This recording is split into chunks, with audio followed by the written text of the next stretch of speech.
I've never thought of myself as the kind of guy who scares easily. I work in logistics, routines, checklists, predictability. I like things that make sense. Maybe that's why my friend Mark trusted me to house sit for him while he was overseas. Now, to call Mark eccentric would be putting it mildly. He's one of those tech millionaires who made it big early and then disappeared into his own paranoia. His place wasn't a home, it was a fortress. A minimalist concrete and glass structure tucked deep into the forested hills outside Portland. Everything in that house was automated. Fingerprint scanners, motion-sensitive lights, voice-activated systems, biometric locks. Even the temperature changed depending on which room you walked into. Mark was flying to Japan for 2 weeks. He left me a binder full of instructions. I'm not exaggerating, pages and pages of notes. Cycle the air in the West Wing at exactly 7 a.m. Re-register the basement lock every 48 hours. If the exterior light goes out, call me first, not the police.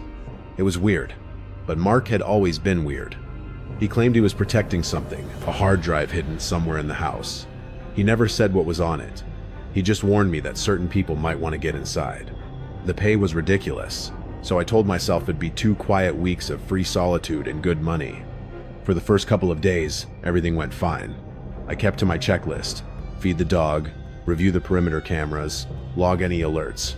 The house hummed constantly with faint mechanical noise, the servers, the filtration system, the low thrum of electricity running through its veins. But by Sunday night, the silence had started getting under my skin. It wasn't normal quiet, it was sterile, like the house was holding its breath. I was watching a basketball game in the living room when it happened. The living room had a wall of glass that looked out into the dark woods. I was scrolling through the house's main control panel, basically an oversized tablet mounted on the wall when I saw it. A tiny green light blinked on inside the floor plan of the house. It was the master closet in the West Wing. That meant the lights had just turned on in that room. The thing was, the West Wing was sealed. Mark had locked it before he left and deleted my access. He told me that wing contained unnecessary stuff, and that I wasn't to enter it under any circumstances. My stomach tightened. I stared at that green light, hoping it was a glitch. I turned the lights off remotely. They went dark. 5 minutes later, the light came back on. This time, I grabbed Mark's heavy-duty maglite and headed down the corridor. The West Wing door was steel, with a fingerprint scanner that glowed red. Locked. I pressed my ear to it. Nothing. The air felt colder there, like the house was bleeding chill from behind that door. I went back to the control panel, trying to tell myself it was just some automatic cycle, maybe a motion sensor gone bad. I opened the system logs. That's when I saw it. Entry type: biometric scan, master user. Timestamp: Sunday, 1:52 a.m. Status: success. The master user, that was Mark's account. His personal fingerprint, the one he swore was disabled while he was gone. But there it was. Someone had used it to unlock the West Wing less than 24 hours earlier, and Mark was 12 time zones away. I stared at that log entry until my eyes blurred. My brain tried to explain it. Maybe a glitch. Maybe an assistant had remote access. Maybe something. Anything but what it really meant. That someone was inside the house. Still, I forced myself to calm down. I'd call Mark in the morning. When I went to make some coffee, I noticed something strange. The cabinet above the coffee maker was slightly open. I always closed it. I knew I had. It sounds like a small thing, but in that house, every detail was part of the routine. That tiny break, that gap in the pattern, hit me harder than I want to admit. That night, I barely slept. Every creak, every hum of the cooling system sounded like footsteps. I kept the maglite next to me like a weapon. The next day, Monday, things got worse. I was working on my laptop when I felt a sudden chill. The temperature in the room had dropped fast, enough for me to see my breath. I checked the environmental controls. The system had reset the temperature to 58 degrees. I tried to adjust it. Access denied. Override initiated. Master user. My heart sank. I called Mark immediately. It was late at night in Tokyo, but he picked up on the second ring. He sounded annoyed at first, but when I mentioned the master user entry, his tone changed completely. "Robert," he said slowly, "that profile shouldn't exist anymore. I physically disabled it last month. The only way to access it now is by plugging directly into the main server. That's in the basement behind a locked door you can't open. So, someone's in the house? I said. There was silence. Then Mark whispered, "Listen carefully. Don't try to find them. Don't use the systems. Just stay put. I'm calling my security firm and the police. They'll be there in 30 minutes. I hung up, every instinct screaming at me to hide. Mark had shown me a panic room built into the master bedroom, a walk-in closet with reinforced steel walls and a deadbolt. I bolted upstairs, flashlight in hand. As I reached the master bedroom, the house's voice system suddenly came alive. Mark's voice, calm, slightly robotic. "Robert, you are making an unscheduled departure from the designated living zone." I froze. I hadn't said anything to trigger it. "House," I whispered, "status check." The voice ignored the command. Instead, it said, "Did you remember to set the perimeter alarm, Robert? The one I specifically asked you to check at 1 a.m.? I stopped breathing. There was no 1 a.m. perimeter check. It wasn't in the instructions. Whoever was controlling the system, they'd been watching me, learning my habits. I sprinted into the panic room and slammed the door, locking the bolt. The room was small and dark. No signal, just my phone and the mag light. For a moment, it was quiet. Then I remembered Mark's last instruction before he left, something that hadn't made sense until that moment. "Never check the internal camera feeds, Robert. They're sensitive. Privacy reasons." But now, I had to. I opened the app on my phone and scrolled through the feeds, the living room, kitchen, foyer, empty. Then I saw one camera I didn't recognize. Kitchen, AUG. I clicked it. The feed flickered. A low-angle view of the kitchen appeared. Standing in the corner, half in shadow, was a tall, thin figure. Too still, too straight. They weren't looking at the pantry, they were facing the camera, facing me. Before I could even process it, the screen went black. Static. Whoever it was knew I was watching. The feed cut to static, and for a few seconds, I just stared at the dead screen. My body had gone numb. I wasn't even breathing right. I wanted to believe my mind was playing tricks on me, that what I'd seen was some camera glitch, or a reflection. But deep down, I knew it wasn't. Someone had been standing in that kitchen. Someone who wasn't supposed to exist. I stayed locked in the panic room. The cops arrived about half an hour later. I could hear their muffled voices echoing through the concrete halls as they swept the house. When they knocked on the panic room door and told me it was safe, I didn't move until I heard the mechanical sound of their radios. They searched every inch of that house. No broken locks, no forced entry, no footprints, nothing missing. But the system logs were still there. Master user entry at 1:52 a.m. Temperature override by master user. It was as if the intruder had been part of the house itself. Mark called about an hour later. His voice was shaky. I'd never heard him like that. "Robert," he said quietly, "I checked the house schematics. I never installed an auxiliary camera in the kitchen." I felt the blood drain from my face. "What do you mean?" I whispered. "There is no kitchen, aux. There's no wiring, no physical mount, nothing. That camera doesn't exist." The silence that followed was worse than the noise. I realized the thing that had been watching me hadn't just entered the system, it had built itself into it. After the cops left, I stayed inside the panic room. The steel walls that were supposed to protect me felt more like a coffin now. I pressed my back against the door and tried to steady my breathing. That's when I heard it, a faint hum coming from the ceiling vent. It was subtle at first, like air moving through metal. Then, the house spoke again. Not in Mark's voice this time. This was different, flat, robotic, mechanical, insufficient airflow.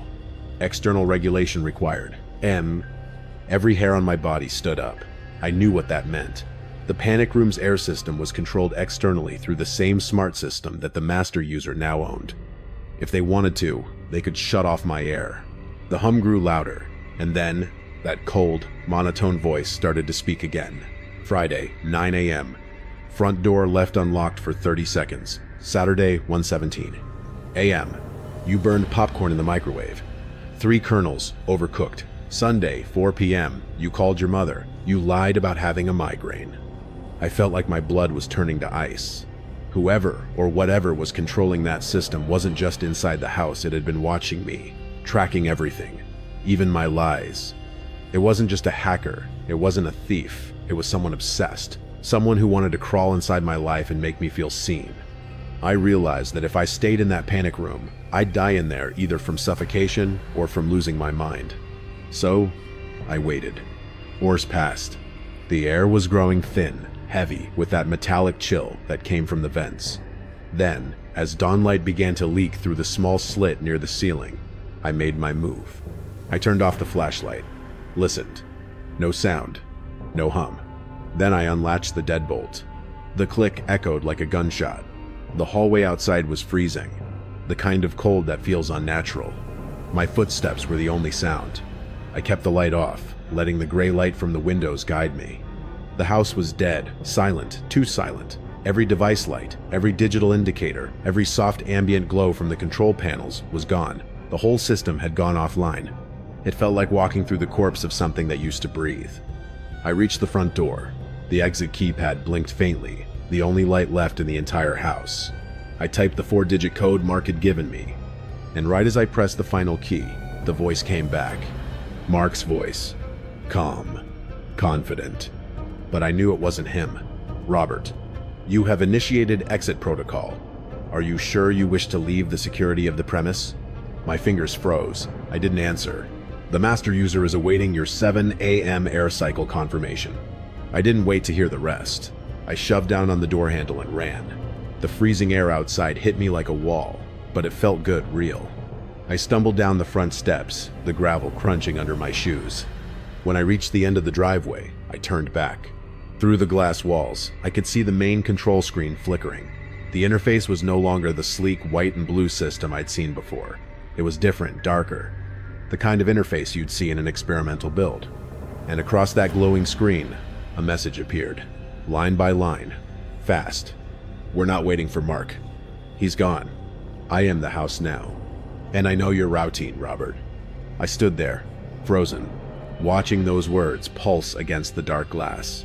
That was the moment it hit me. Whatever had been in that house wasn't trying to scare me away. It was evolving, learning, taking over. I dropped the keys right there on the ground and ran. I didn't look back. Not once. I flagged down a passing car on the main road, told the driver I'd been house-sitting and there was a break-in. He could tell something was wrong. I was shaking so hard I could barely talk. Mark never went back to the house. He had a private security team go in and collect his stuff, but they found nothing. The master user profile remained active, and the kitchen aux feed still showed up in the logs, even though there was no camera. The house was later disconnected from the grid, every line cut, every server destroyed. But a few weeks later, Mark told me something that still keeps me up at night. He said that when his new security consultant reviewed the system backups, there was one last file in the logs. Just one. A saved video clip, time-stamped Monday, 7 a.m., the exact moment I was running down the driveway. It was from the kitchen aux feed. The clip was only 5 seconds long. It showed me standing at the front door, looking terrified. And behind me, in the reflection of the glass, was a figure standing inside the house. Tall, thin, motionless, watching me leave. They never found out who it was. No trace, no fingerprints, no way in, no way out. And every once in a while, when I walk past a smart thermostat, or when my phone wakes itself up for no reason, I think about that house, about that voice, and about the message that was waiting for me on the screen that morning. I know your routine, Robert, because now, whenever I close a cabinet or lock a door, I can't shake the feeling that something's still keeping track. Something that learned my habits, my schedule, and never forgot. Something that's still watching.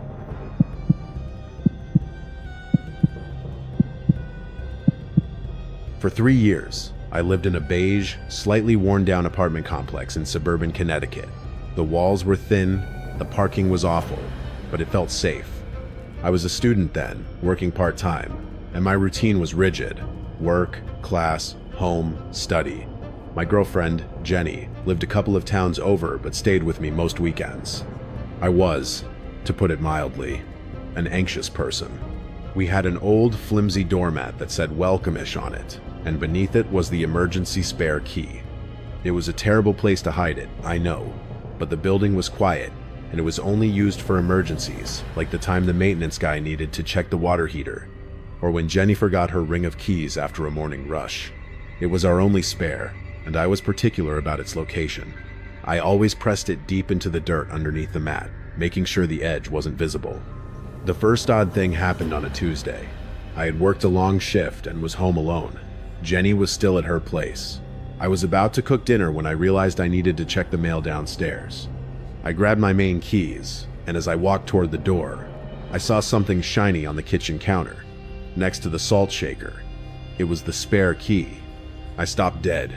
I had been home since 4 p.m. I was absolutely certain I hadn't been outside since coming home, and I hadn't needed the spare. I picked it up, feeling a knot of confusion in my stomach. Did I take it out of the dirt this morning? I thought. No, I didn't. I had my main keys. I mentally ran through my morning routine. Check locks, check stove, grab bag, grab keys. I didn't touch the mat. When Jenny came over that Friday, I asked her about it. Hey, did you come by on Tuesday and use the spare key? Jenny, who was unpacking groceries, didn't even look up. No, Liam. Why would I? I had class all day, and I texted you that I was staying over at my mom's. Plus, I have my own keys. Well, the spare was on the counter when I got home from work.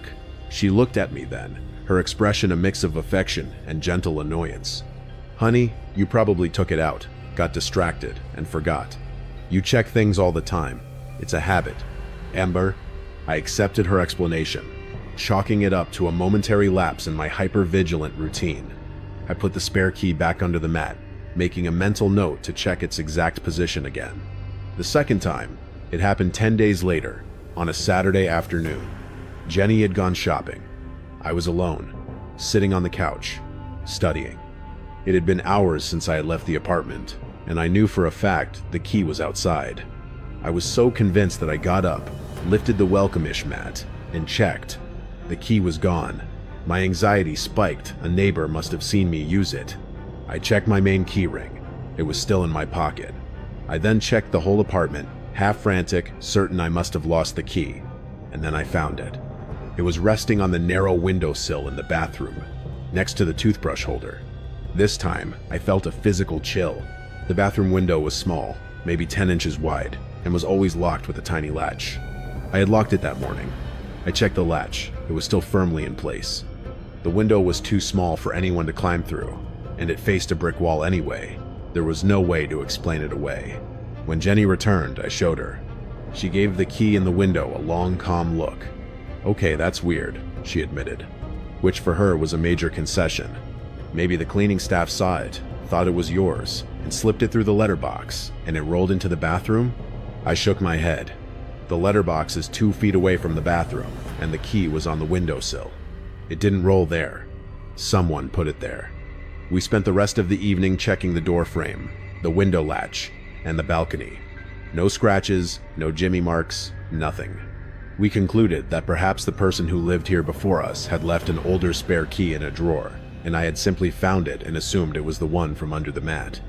It was a flimsy excuse, but it allowed us to sleep that night. We agreed to stop using the key under the mat, and I put the newly found key on a high shelf in the closet. The third time, however, there was no denying what was happening. It was a Wednesday. Jenny was at her place, and I was, once again, alone. I had been up late studying, and finally fell into a deep sleep around 1 a.m. I woke up suddenly at 4:30 a.m., jolted upright by nothing more than an overwhelming, suffocating awareness that I was not alone. The room was dark, but the streetlight filtered in enough to illuminate the faint outline of my bedroom. I checked the clock, then the door, then Jenny's empty side of the bed. Everything was normal.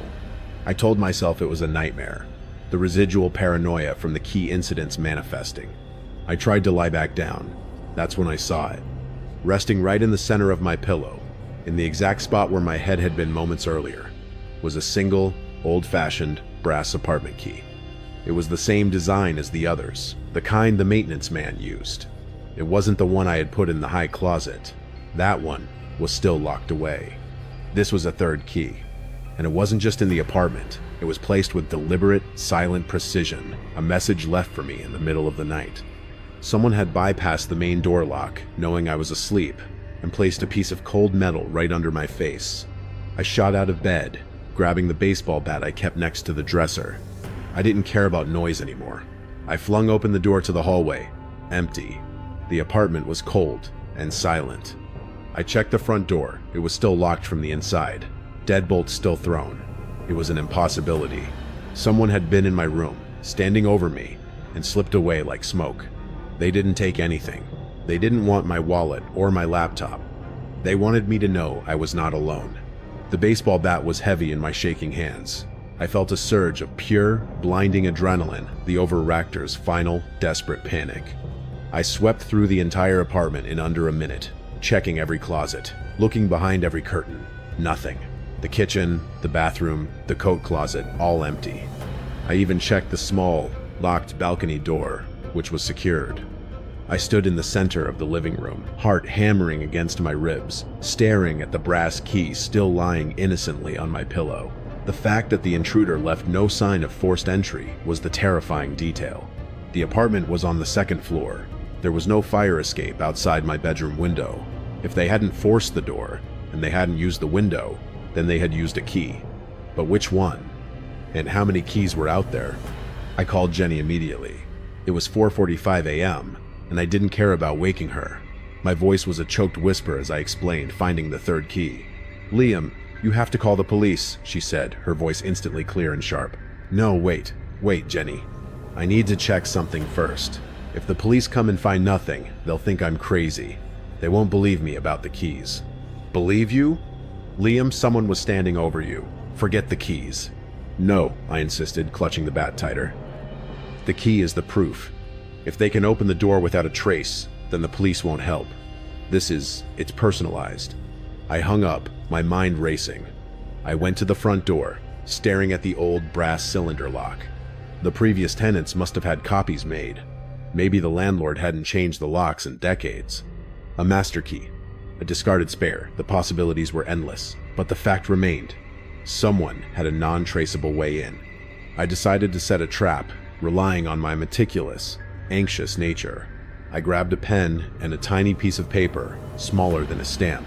I carefully placed the scrap of paper between the main door and the frame, high up, where it would be imperceptible unless you were looking for it. If the door was opened, the paper would fall. Then, I pulled the deadbolt shut, making sure it was firmly in place.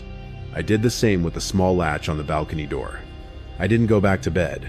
I sat in the living room, leaning against the wall, the bat resting on my lap, facing the only way out the front door. I told myself I would wait for the sun to rise, then move out. The wait was an eternity of silence.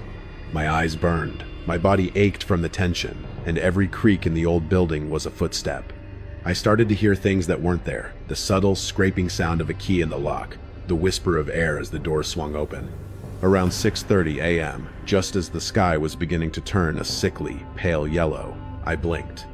The small sliver of paper I had placed at the top of the door frame was gone. My blood ran cold. The paper had fallen. The door had been opened. But the deadbolt was still thrown. I could see the solid brass pin still jutting out into the frame.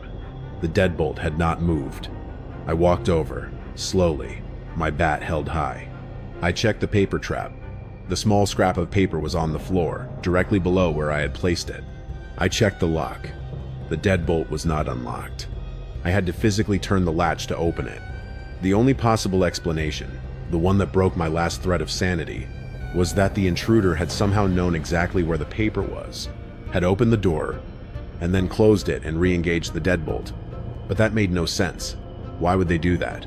Then my gaze fell on the floor, near the threshold, right in front of the door. The apartment had an old, thin, beige shag carpet, and in the carpet, there was a small, nearly invisible dent. It was a shoe print, not a footprint, but a slight depression in the shag, the kind you would leave if you stood in one place for a very long time. It was a half circle, right where a person would stand while leaning forward. The dent was pointed directly at the deadbolt. I knelt down, tracing the indentation with my finger. It was too small to be a full stance. It was the mark of a heel. Someone had stood there, leaning forward, patiently waiting. It finally clicked, a horrifying combination of anxiety and observation. The intruder hadn't used the key to enter that morning. They had used it to exit. They had been in the apartment with me the entire time, since before I woke up.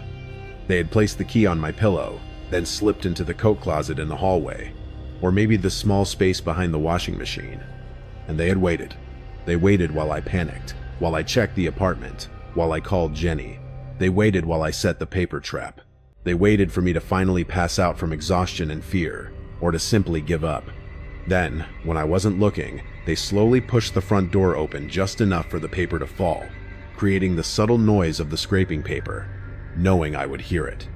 They were trying to manipulate me into thinking they had just arrived, or that the lock was compromised. But the true, gut-punching horror was the dent in the carpet. It showed they had been leaning forward, not to open the door, but to lock it from the inside, quietly, just before they slipped out and closed the door. They locked the deadbolt so that when I finally checked it, I would see it secured, convinced that no one had come in and that the entire experience was some kind of anxiety-induced delusion. I went to the closet, threw on a jacket over my pajamas, grabbed my wallet and phone, and walked out the door, not even bothering to lock it. I stood in the hallway, looking down at the beige shag carpet that had been my silent witness, and realized that my meticulous routine hadn't protected me. It had simply given the intruder a timetable. The last thing I saw before I ran down the stairs was the brass key still lying on my pillow, a silent promise of a return. I never went back. I called Jenny from a hotel lobby an hour later. She, being the calm thinker, handled the movers and the lease termination. The landlord, a sweet, oblivious old man, was apologetic but completely unsurprised about the possibility of old master keys. He was also adamant that he never had to change the locks because, quote, "No one ever leaves keys behind. I still check my front door lock 3 times every night, and every morning when I wake up, the first thing I do is check the pillow next to me." The most terrifying thing about being home alone is the realization that a simple, silent object, a key, can carry with it the complete, chilling knowledge of a stranger's presence in your most private space.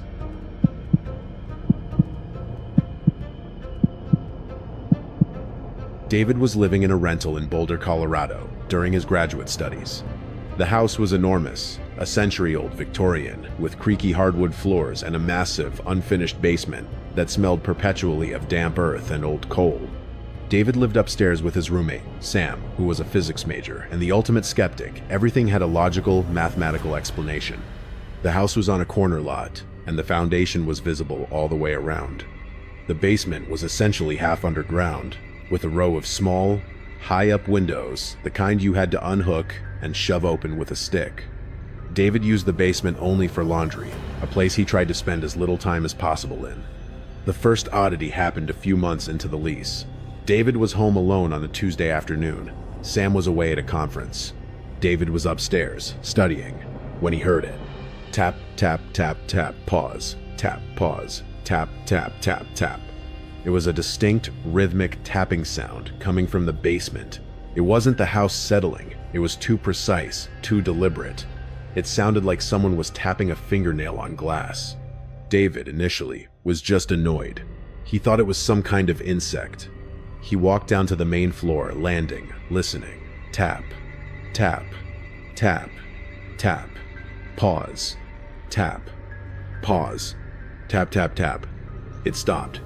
He went downstairs, flipping on the single, bare bulb light. The basement was a huge, cavernous space. He walked to the wall where the noise had come from, near the laundry machines. He looked up at the windows. They were filthy, spiderweb laden, and locked from the inside with small metal hooks. He went back upstairs. 5 minutes later, the tapping started again. This time, it was slightly louder. Tap, tap, tap, tap, pause, tap, pause, tap, tap, tap. He texted Sam.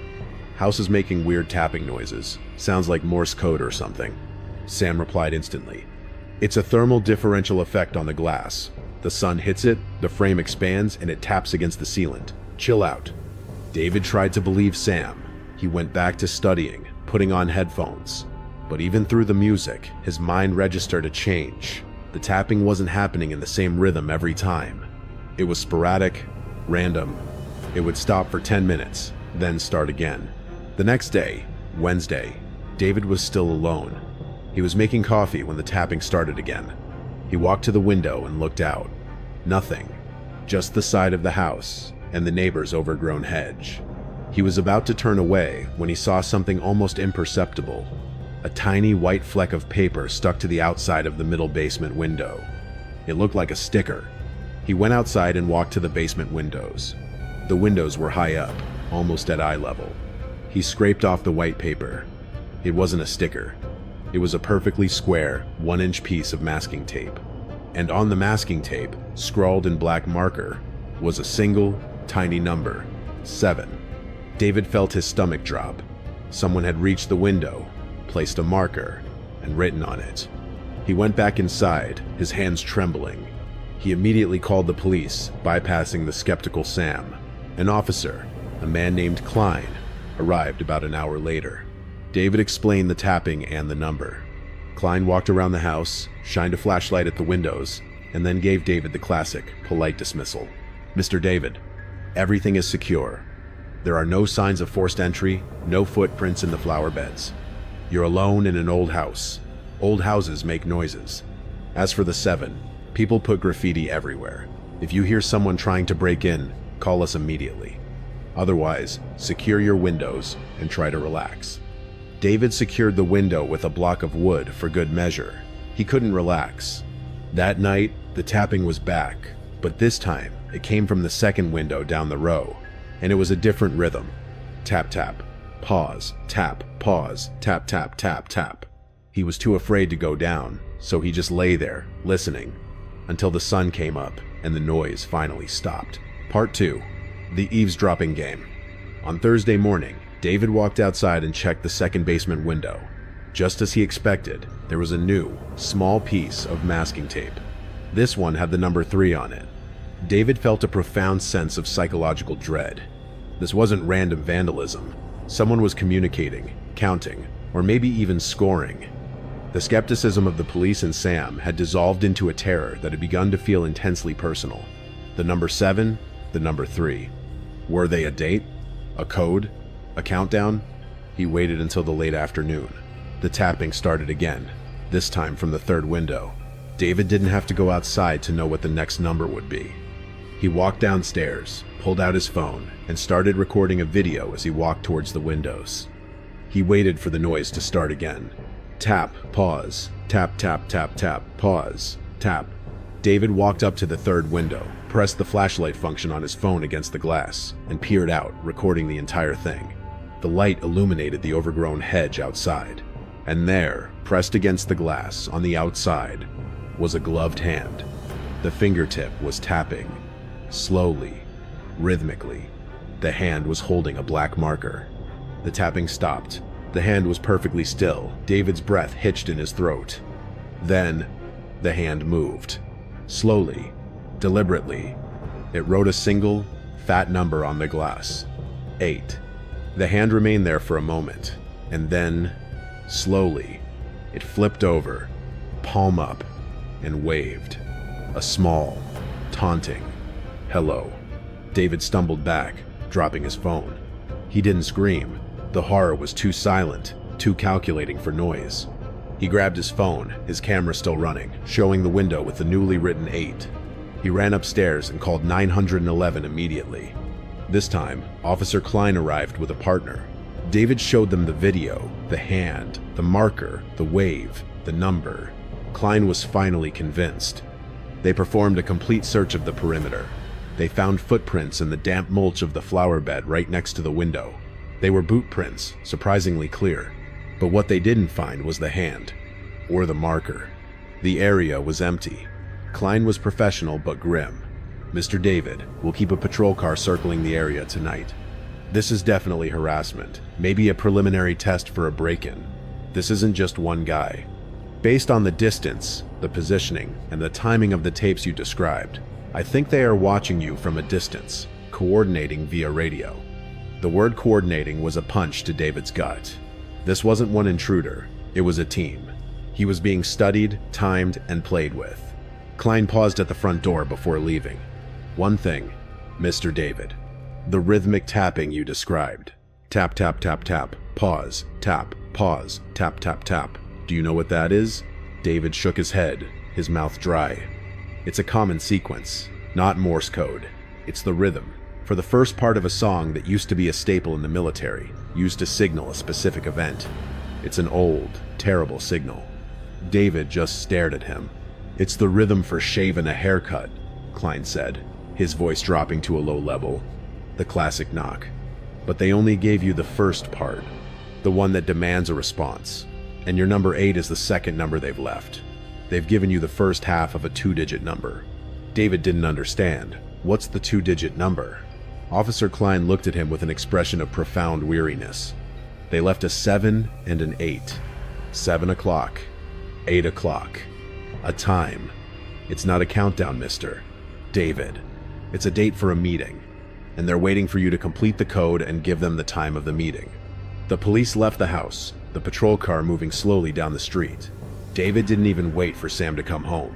He grabbed his laptop and a suitcase and left the keys on the kitchen counter. He didn't lock the door. The sheer scale of the coordination, the terrifying intimacy of the taunts, the hand wave, the number, the code was too much. He stayed at a university hotel for a week. When he finally went back with Sam, the house was silent. The windows were empty. But on the back of the front door, etched lightly into the old wood with a sharp object, was a completed message. 78. No answer. We'll be back. The true horror wasn't the break-in, but the invitation. The tapping wasn't a warning. It was a psychological test, a terrifying, silent game that David had instinctively failed by not playing along. And now, he lives with the knowledge that a team of coordinated strangers who found him, studied him, and knew his anxiety are still out there with a code, waiting for the perfect moment to return to the empty home he left behind. The house alone had not protected him, and now, no amount of distance can truly make him feel safe.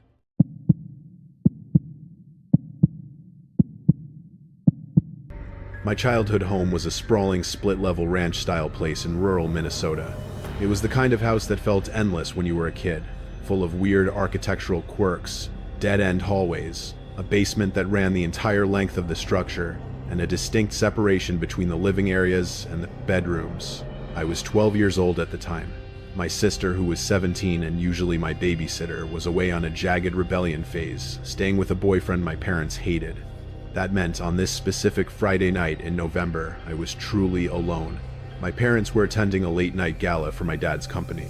It was a formal event 2 towns over, meaning they wouldn't be back until at least 2 a.m. I remember my mom hesitating at the door, her hand on the knob, looking back at me.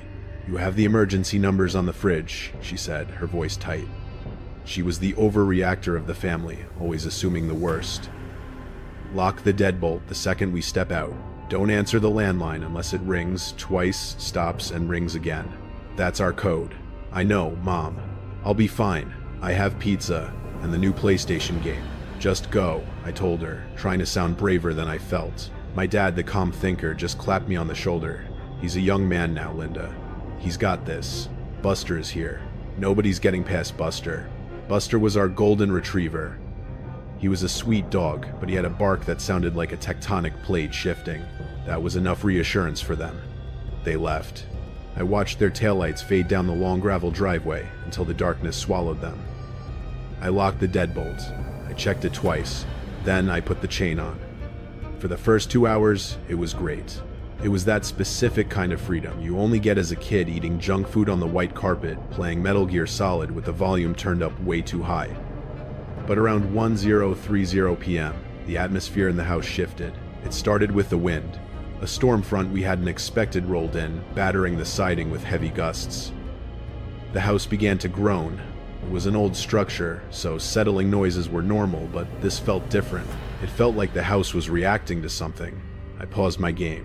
The silence that rushed into the room was heavy, almost pressurized. It was faint, coming from the other end of the house, the bedroom wing. I sat perfectly still, holding my breath, my heart doing that painful double tap against my ribs. My logical brain tried to kick in. "It's the wind," I told myself. "It's a branch hitting the siding." I looked down at Buster. He was lying on the rug near the TV. Usually, if a squirrel so much as farted 3 blocks away, his ears would perk up, but he was fast asleep. That calmed me down. If the dog wasn't worried, I shouldn't be worried. I unpaused the game. 20 minutes later, it happened again. This wasn't a thump. This was the distinct high-pitched whine of the floorboards in the hallway leading to my parents' bedroom. I knew that sound.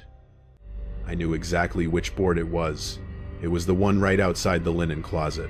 I muted the TV instantly. "Buster," I whispered. The dog lifted his head. He didn't growl. He didn't bark.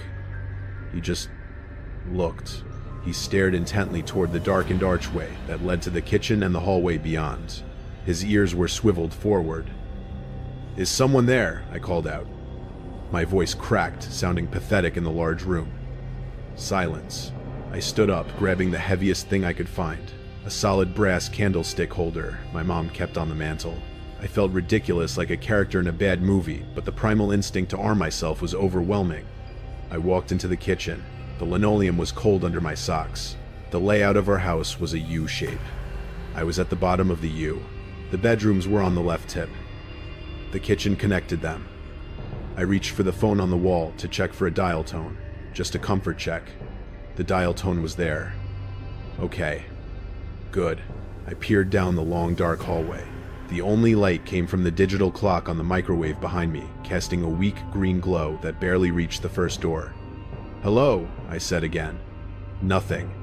I convinced myself I was being paranoid. I turned back to the fridge to get a soda, trying to shake the feeling of being watched. That's when I saw it. We had a sliding glass door in the kitchen that looked out onto the backyard deck. It was pitch black outside, so the glass just reflected the kitchen interior. But because I had the fridge door open, the light from inside the refrigerator illuminated a patch of the deck outside. There, pressed against the glass, was a handprint. It wasn't a smudge. It was a fresh, greasy palm print, the finger splayed wide. And it was low, near the bottom of the glass. My stomach dropped so hard I felt dizzy. I knew that glass had been clean earlier. My mom had Windexed it before they left because she was obsessive about streaks. Someone had been crouching on the deck. Recently. I slammed the fridge shut and backed away, gripping the candlestick. Panic, cold and sharp, flooded my veins. I looked at the lock on the slider. It was engaged. A wooden dowel was in the track. They couldn't get in that way. I needed to call the police. I reached for the wall phone again. But before I could lift the receiver, I heard a sound that froze the blood in my veins. It came from inside the house. From the basement door, which was located in the kitchen, just a few feet away from where I was standing. The distinct metallic click of the doorknob turning. The door was locked. I knew it was locked. My dad always locked the basement, but as I watched, the brass knob slowly rotated to the left, hit the internal stop, and then rotated slowly back to the right. Someone wasn't trying to get in from the outside. Someone was already down there, and they were trying to come up. My eyes were glued to the brass knob of the basement door. It had stopped moving. For a second, the silence of the house returned, but it was a deceptive, heavy silence. The kind that screams. My brain was trying to process the impossible geometry of the situation. The handprint was on the outside deck. The movement was inside the basement. Logic, or panic disguised as logic, told me I had to move. I couldn't stay in the kitchen, the kill box, as my dad jokingly called it during Nerf wars, because it had 3 entry points. I needed a stronghold. I grabbed the cordless phone from the wall mount, my hands shaking so violently I almost dropped it. I whistled for Buster. He was already up the hair on his back, standing in a rigid mohawk, a low vibrating growl emitting from his chest that I could feel in the floorboards. "Come," I whispered. We bolted. Not to my room, my door didn't have a lock. We ran to my parents' master bedroom at the end of the hall. As I sprinted across the living room carpet, I heard it. A loud thud against the kitchen door behind me. Then the sound of wood splintering. He wasn't trying to be quiet anymore. He was kicking the basement door in. I slammed my parents' bedroom door shut and twisted the lock. I shoved a heavy oak dresser in front of it, my adrenaline giving me the strength of a grown man. Then I scrambled into the walk-in closet, dragging Buster with me, and shut that door too. I sat in the darkness, surrounded by the smell of my mom's perfume and my dad's dry cleaning, and dialed 911. 911. "What is your emergency?" "Someone is in my house," I whispered. Tears were hot and stinging in my eyes now. "I'm 12. I'm alone. He's in the kitchen." "Okay, honey, I need you to stay on the line," the dispatcher said. Her voice was the calm thinker archetype, steady and controlled. "What is your address?" I gave it to her. Every second felt like an hour. "Are you in a safe place? I'm in the closet in the master bedroom." I heard him break the basement door. The sound of glass shattering echoed from the kitchen. He must have knocked over the vase on the console table. Or maybe he was throwing things. "He's inside," I sobbed into the receiver. "He's coming down the hall." Compy you. This is the part that haunts me the most. It wasn't the noise, it was the pause. After the crash, the house went silent again. He wasn't running, he was walking. Slowly. Deliberately. The floorboard, the one outside the linen closet. He was 10 feet away from the bedroom door. Buster let out a bark that was so loud in the confined space of the closet that my ears rang. I clamped my hand over his muzzle, praying he wouldn't give away our exact position, but it was too late. The intruder knew exactly where we were. The handle of the bedroom door rattled. "Open up," a voice said. It wasn't a growl. It wasn't a movie monster voice. It was a man's voice, raspy and dry-sounding, almost bored. That was infinitely worse. It sounded like a man who had done this before. I called the police. I screamed, my voice breaking. "They're coming. My dad has a gun." That was a lie. We didn't own guns. But I hoped it would scare him. The rattling stopped. "Officers are 2 minutes away," the dispatcher whispered in my ear. "Stay quiet now." Then a heavy impact hit the bedroom door. The dresser I had shoved in front of it scraped an inch across the hardwood floor. He was throwing his body weight against it. Thud. Another inch. I squeezed my eyes shut, hugging Buster, burying my face in his fur. The dog was struggling to get free, ready to fight, but I held on for dear life. I didn't want him to die for me. The wood of the door frame cracked. A sliver of light from the hallway appeared as the door began to give way. I could see a shadow moving in the gap. Then, sirens. Beautiful wailing, chaotic sirens. Not just one, but multiple. They cut through the night air, getting louder and louder until they were right in the driveway. The banging on the door stopped instantly. I heard footsteps fast, heavy boot falls retreating down the hallway. Then, the sound of the back sliding door being ripped open. "Police K9 unit, make yourself known," a voice boomed from the front of the house. I stayed in that closet for another 10 minutes until the dispatcher told me it was safe to come out, that the officers had cleared the house. When I finally walked out into the living room, shivering in my socks, the house was full of uniforms. The front door was wide open. The kitchen was a wreck. The basement door was hanging off its top, hinged, the wood around the lock completely shattered. "Did you catch him?" I asked an officer who was taking photos of the damage. He looked at me with a grim expression. He got out the backslider into the woods. "Dogs lost the scent at the creek, but we'll find him." They didn't find him that night, but that wasn't the end of it. 2 days later, my dad called a contractor to fix the basement door and check the structural integrity of the frame.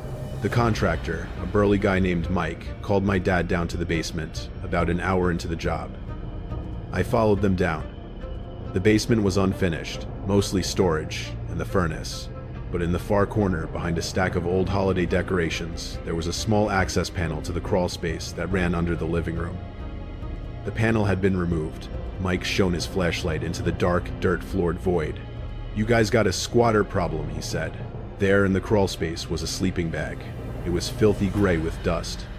Around it were dozens of empty food wrappers, candy bars, beef jerky, soda cans. But the most terrifying thing wasn't the trash. It was the peepholes. The intruder had drilled small, crude holes up through the subfloor into the living room.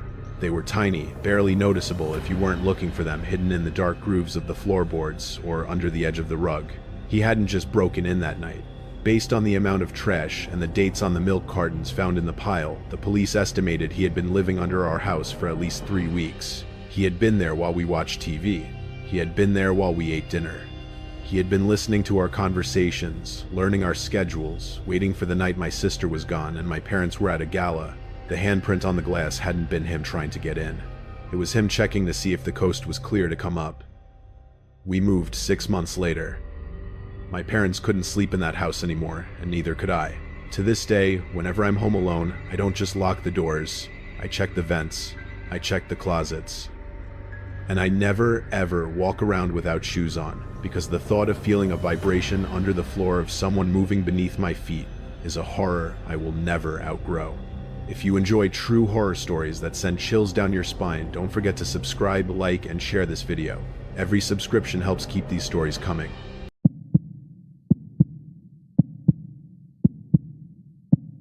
I grew up in a suburb that was considered safe. You know, the type manicured lawns, neighborhood watch signs that were mostly for decoration, and neighbors who knew exactly when your trash cans went out. I was 16, a junior in high school, and deeply cynical about everything as most teenagers are. My mom was a nurse who worked the night shift, and my dad was away on business trips 3 weeks out of the month. Being home alone was my default state. I wasn't scared of the dark or noises. I was the skeptic. If I heard a noise, I assumed it was the ice maker, not a demon. This happened during a heat wave in July. It was oppressively hot, the kind of heat that sticks to your skin the moment you step outside. Our AC had busted that morning, and the repair guy couldn't come until the next day. To get some airflow, I had opened almost every window on the ground floor.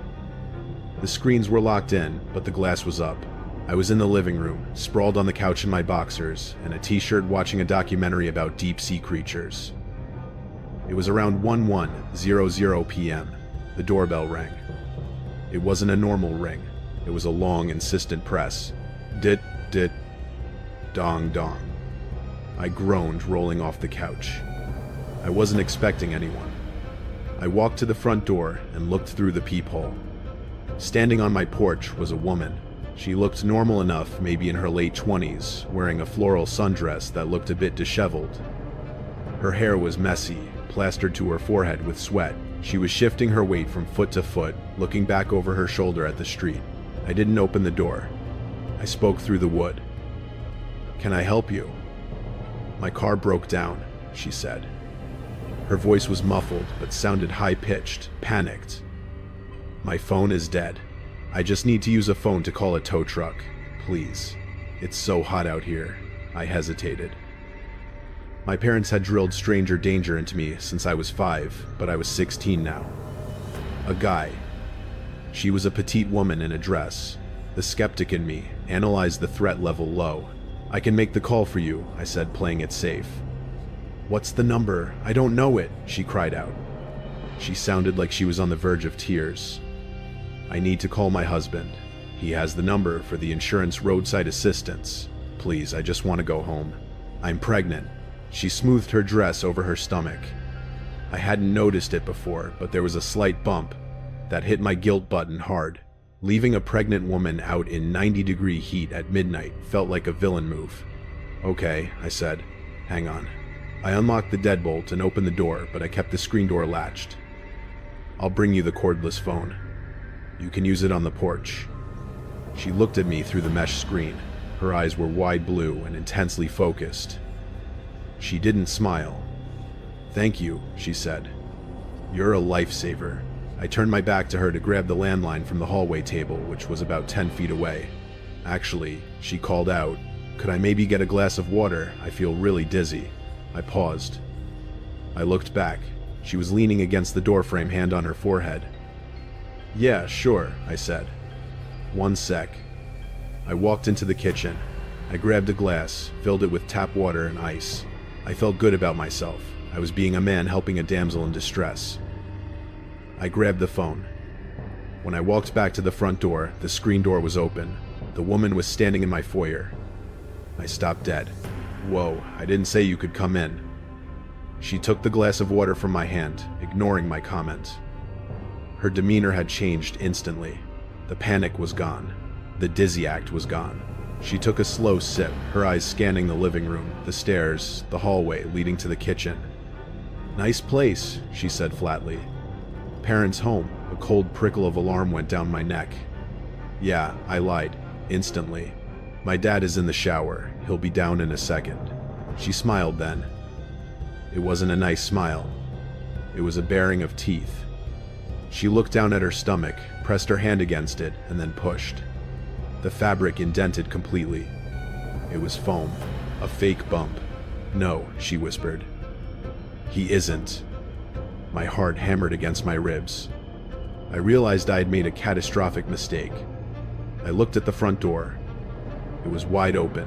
"You need to leave," I said, trying to deepen my voice. "Now," or what she challenged, stepping closer. She was much taller than she had looked through the peephole. "You'll scream! Get out!" I yelled. She laughed. It was a dry, crackling sound. "I don't think I will. And neither will my friends." She looked past me toward the open window in the living room behind the couch. I spun around. 2 men were climbing through the window. They wore black hoodies despite the heat and medical masks. One of them was holding a crowbar. They didn't rush. They moved with a terrifying calmness, like they owned the place. I was trapped. The woman was in front of me, blocking the door. The men were behind me, blocking the living room. "Grab him," the woman said. Her voice was ice cold. "Grab him." The command hung in the humid air for a split second, a moment that felt suspended in time. The 2 men in the living room lunged forward. They moved, with a terrifying synchronization, like wolves cutting off a deer. I didn't think. I reacted. It was pure lizard brain instinct. I still had the glass of ice water in my hand. With a shout that was half scream, half roar, I hurled the contents of the glass directly into the woman's face. The ice cubes pelted her skin, and the water splashed into her wide predator eyes. She shrieked, stumbling back against the doorframe, her hands flying up to her face. It wasn't an attack that would hurt her, but it bought me the single second I needed. The gap to the stairs was open. I sprinted. I hit the first step just as the faster of the 2 men, the one with the crowbar, swiped at my shirt. I felt the wind of the swing against my lower back. I scrambled up the carpeted stairs on all fours, my feet slipping, my breath tearing at my throat. "Get him! Don't let him get to a phone!" one of the men roared from the bottom of the stairs. I reached the landing and spun around the corner. My bedroom was the second door on the right. I threw myself inside, slammed the door, and twisted the lock. I grabbed my desk chair and jammed it under the doorknob, wedging it tight against the floorboards, a trick I had learned from movies, praying it actually worked in real life. My hands were shaking so hard I could barely function. I still had the cordless phone. I had gripped it so tight my knuckles were white. I dialed 911 again. A heavy body slammed against the bedroom door. The wood groaned and the chair shuddered, but it held. "Open the door, kid," the woman's voice came through the wood. She wasn't shouting anymore. She was back to that calm, chilling tone. "We don't want to hurt you. We just want the cash and the jewelry. Don't make this a murder charge." "I'm on the phone with the police," I screamed, backing away until my back hit the far wall. "They're already on the way," Liar the man growled. The crowbar bit into the wood of the door right near the lock. Splinters flew into the room. They weren't playing games. They were going to come in, and I knew with absolute certainty that if they did, they weren't going to leave a witness. They had seen my face. I had seen theirs. I looked at the window. I was on the second floor. Below my window was a trellis covered in thick ivy leading down to the side garden. It was flimsy, meant for plants, not people, but it was my only option.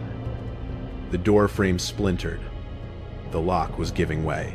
The chair legs screeched against the floor as the door was forced open an inch. Through the gap, I saw the black mask and the cold, dead eyes of the man holding the crowbar. I dropped the phone on the bed, leaving the line open, and scrambled out the window. The humid night air hit me like a physical blow. I grabbed the trellis. It creaked ominously. I didn't climb down so much as slide the wood, snapping and tearing at my hands, leaves whipping my face. I fell the last 6 feet, landing hard on my side in the mulch. Pain shot up my ankle, hot and sharp, but the adrenaline washed it away instantly. I scrambled up and limped as fast as I could toward the neighbor's fence. I didn't stop until I was in the bushes of the house next door, Mrs. Higgins' place. She was 80 years old and deaf as a post, but she had a motion sensor floodlight. I collapsed into the hydrangeas, gasping for air, looking back at my house. The lights in my bedroom were on. I saw silhouettes moving frantically past the window. They were tossing the room. Then I saw the beam of a flashlight sweep across the backyard.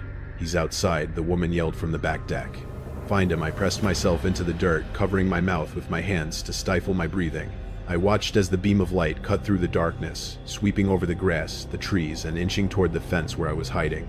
"Please don't see me. Please don't see me." The light hit the bushes. I squeezed my eyes shut. Then the siren wails cut through the night. The flashlight beam snapped off instantly. I heard car doors slamming and tires screeching as a dark sedan peeled out of my driveway, tearing down the street with its headlights off. When the police found me, I was still shaking so hard I couldn't speak. They cleared the house, but the intruders were long gone. My parents came home early the next morning. My mom cried for hours. My dad, usually the stoic businessman, looked pale and sick as he walked through the house, looking at the splintered door and the mud on the carpets. But the scariest part wasn't the break-in. It was what the police found when they investigated the perimeter of the house the next day. On the back of our mailbox, drawn in faint black marker, was a small symbol. It looked like a triangle with a line through it. The officer told us it was a burglar code. It meant single occupant, vulnerable. In the bushes right next to the front porch where I had stood talking to the pregnant woman, they found a cigarette butt and a wrapper for a fast food burger. They hadn't just driven by and decided to rob the house. Someone had been sitting in those bushes watching the house for hours, maybe days. They had watched my dad leave for his trip. They had watched my mom leave for her shift. They had watched me watching TV, alone.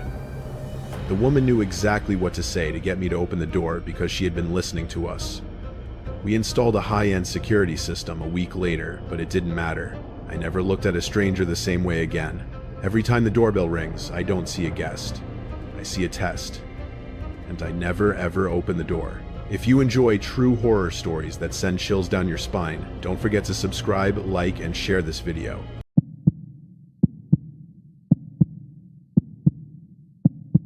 My cousins call me the boy who cried wolf, mostly because I was a prankster growing up. I was the kid who put rubber snakes in the toilet and hid in the pantry to jump out at my mom. I loved the thrill of the scare. I loved the adrenaline. But after what happened in the winter of 2008, I stopped playing pranks. I stopped trying to scare people.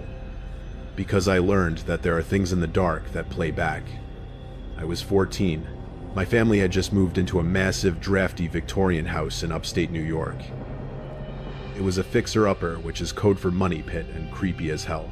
The house had 3 stories, a damp basement, and a laundry chute that ran from the top floor bathroom all the way down to the laundry room in the basement. It was a Friday night.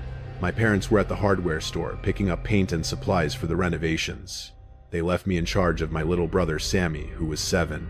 Sammy was a quiet kid, easily spooked, so my job was basically to keep him occupied and not let him watch anything too scary on TV. "Let's play hide and seek," Sammy suggested. He was sitting on the floor of the living room surrounded by Legos. The house was perfect for it. It was full of nooks, crannies, and half-renovated rooms filled with drop cloths that looked like ghosts in the dim light. "Okay," I said, bored but willing to humor him. "But no hiding in the basement. The lights are out down there." "Okay," he nodded. "You count." I leaned against the kitchen wall, closed my eyes, and began to count. 1, 2, 3. I heard Sammy's little footsteps pattering away. They thumped up the main staircase, then the sound faded as he reached the second floor. 99. 100. Ready or not, here I come. I opened my eyes. The house was silent. The only sound was the wind whistling through the old window frames, a high, mournful sound that the house made constantly. I started my search on the ground floor. I checked the coat closet, the pantry, and behind the couch. Nothing. I moved to the stairs. "Sammy, I'm gonna getcha," I called out in a playful monster voice. I reached the second floor landing. The hallway stretched out in both directions, dark and shadowy. To my left were my parents' room and the guest room. To my right was my room and the main bathroom. I checked the bedrooms first. Under the beds, in the closets, nothing. I walked toward the bathroom. The door was cracked open. "I see you," I whispered, pushing the door open. Empty. But then I heard a sound, a giggle. It echoed weirdly metallic and distant. It was coming from the laundry chute, a small square door set into the wall next to the sink. He wasn't in the chute. He was too big to fit comfortably, but he was probably in the basement yelling up the chute to throw his voice. "You broke the rules, Sammy," I shouted into the chute, opening the little metal door. "I told you no basement." I leaned my head in, listening. The chute was a dark, galvanized steel tunnel that smelled of mildew and old soap. "I'm not in the basement," a voice whispered. It came from the chute, but it didn't sound like it was coming from the bottom. It sounded close, like he was stuck somewhere in the middle. "Sammy," I asked, frowning, Are you stuck? Come find me. The voice giggled again. Sammy, this isn't funny. If you're stuck in the chute, Mom is going to kill us. I'm not stuck, the voice said. I'm hiding. Something about the tone set my teeth on edge. Sammy had a high, lisping voice. This voice was high, yes, but it lacked the lisp. It sounded clearer, older. Where are you? I asked, pulling my head back slightly. Look down, the voice whispered. I grabbed a flashlight from the bathroom counter. We kept them everywhere because the power was spotty and shined it down the dark square tunnel of the chute. The beam cut through the darkness, illuminating the metal sides.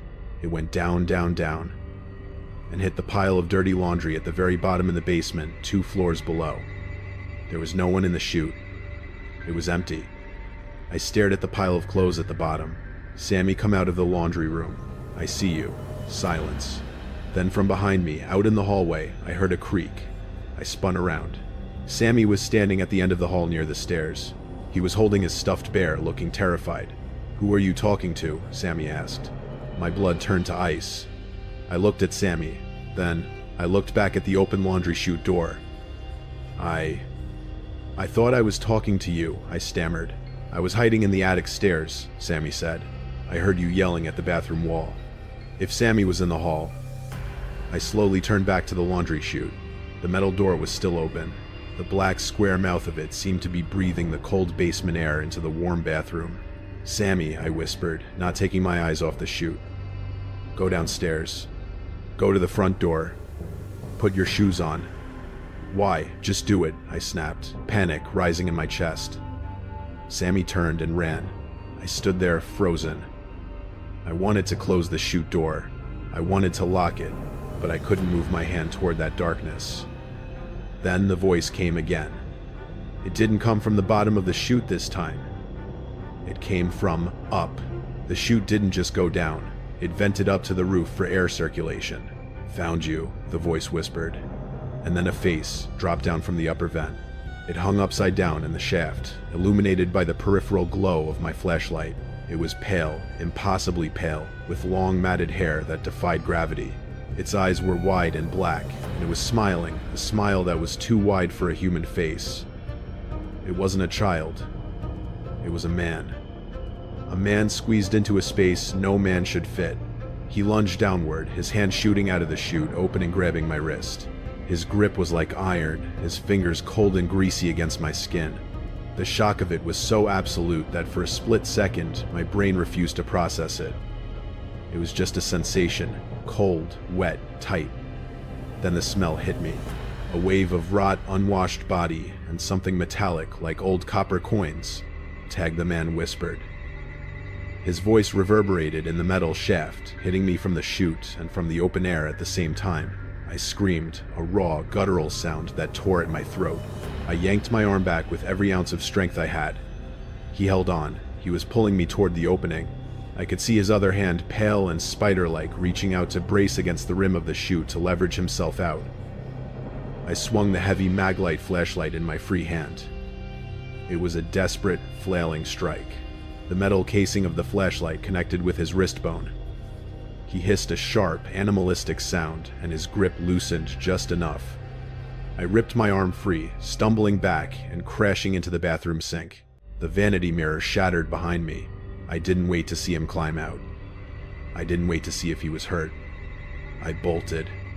I slammed the bathroom door shut and threw my weight against it for a second, but I knew it wouldn't hold him. The lock was flimsy. I heard a wet thud as he dropped from the chute onto the bathroom tile. "Coming to get you," he sang out.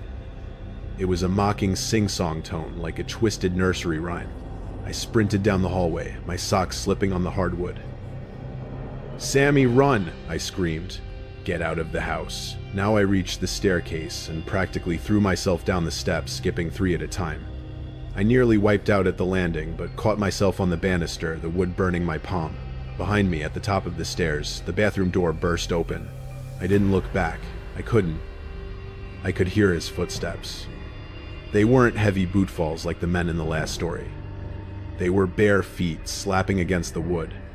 Slap. Slap. Slap. Fast. Rhythmically inconsistent. He was scrambling on all fours. I hit the bottom floor and rounded the corner to the foyer. Sammy was standing by the front door, paralyzed, his hand on the knob, tears streaming down his face. He hadn't opened it. He was too scared to move.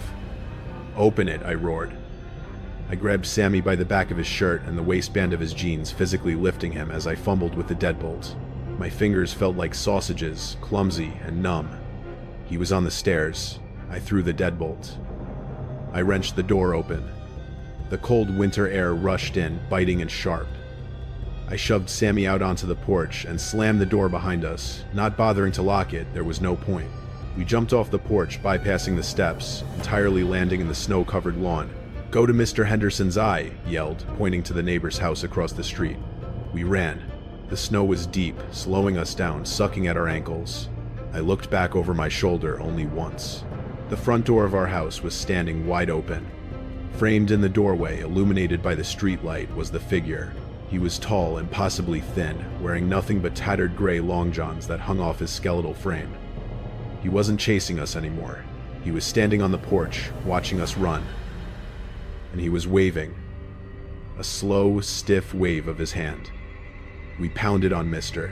Henderson's door until he answered, looking terrified at the sight of two hysterical boys shivering in the snow. He pulled us inside and called the police. When the cops arrived, they didn't go in alone. They called for backup. They surrounded the house.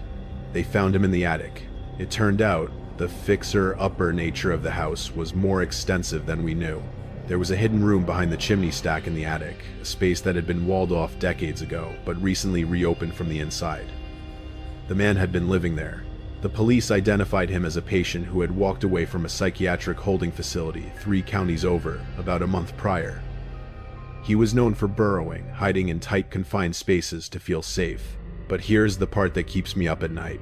When they searched his little nest in the attic, they found food wrappers, water bottles, and a sleeping bag, just like you'd expect. But they also found a notebook. It was filled with drawings, crude pencil sketches. There were drawings of the house, drawings of the rooms, but mostly there were drawings of me and Sammy. There was a sketch of me sleeping in my bed. There was a sketch of Sammy playing with his Legos. There was a sketch of us eating dinner at the kitchen table. He hadn't just been living there. He had been watching us through the vents and the cracks in the floorboards for weeks. He had been a silent member of our family, observing our routine, learning our names, waiting for the parents to leave so he could finally introduce himself. The game I thought I was playing with my brother, he had probably been playing it with us for days, whispering from the vents, moving things around, enjoying the confusion. We never spent another night in that house. My parents put it up for sale the next week, selling it at a massive loss just to be done with it. To this day, I can't be in a room with an open vent. If I hear a noise in the walls, a scratch, a thump, a settle, I don't assume it's a mouse, I don't assume it's the wind, I leave. Because I know now that the spaces between the walls aren't always empty, and sometimes the things hiding in them are waiting for you to come find them.